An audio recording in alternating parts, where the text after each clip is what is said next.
Welcome to Faith Distilled. We present the distilled essence of the sermon with Golden Girdle Girt by Charles H. Spurgeon.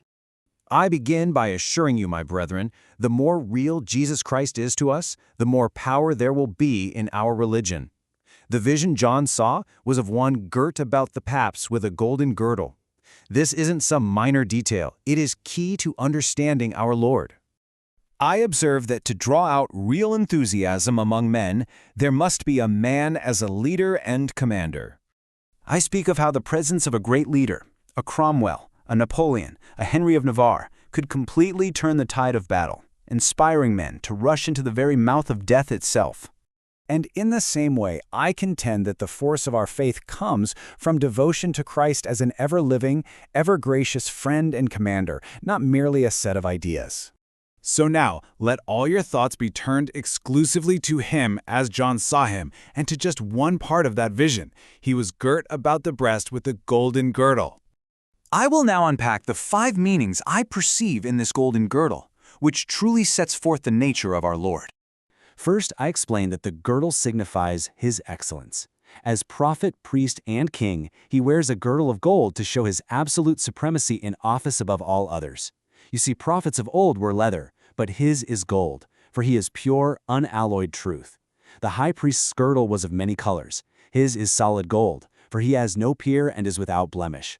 Earthly kingdoms fade, but his golden girdle signifies a kingdom that stands forever and ever. And then, I declare that it signifies his power. Just like the keys that hung upon a girdle, it shows he is the undisputed master and Lord of all Providence. All power is given to him. I move to its third meaning, his activity. A girdle binds up flowing robes for work, showing he is not idle. He stands there girt about the breast, ever ready to serve, to plead for, and to represent his people. I explain that its placement on his breast signifies his enduring love. It's an endless circle of affection for his people that can never, ever fail. His heart is kept within this sacred circle of unchanging, undying love. And finally, I note that the girdle often served as a purse, and Christ's golden one, well, it represents his inexhaustible wealth, ready to supply every single need of his saints. And now, let me briefly point out to you the golden lessons we can gather from these 5 meanings. I will now directly connect each meaning of the girdle to a clear and practical lesson for every single one of us. So I urge you, if you truly love him, never tire of hearing about him. Because of his excellence, we must admire him. We must desire to know him more deeply.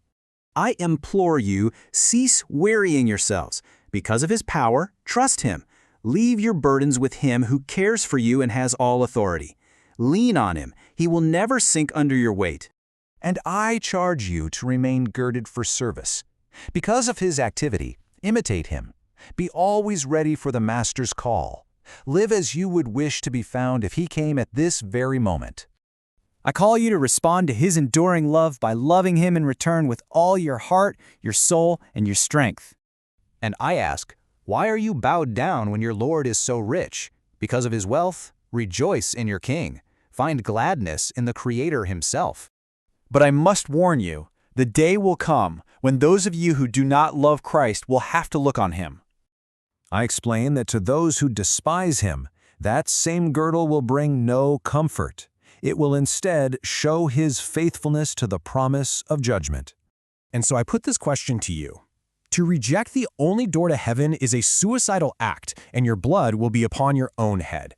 But I must make a final, simple plea. The man with the golden girdle can save you, and none but he. So look to him, trust him, and you shall live. Thank you for joining us. Subscribe for more distilled wisdom.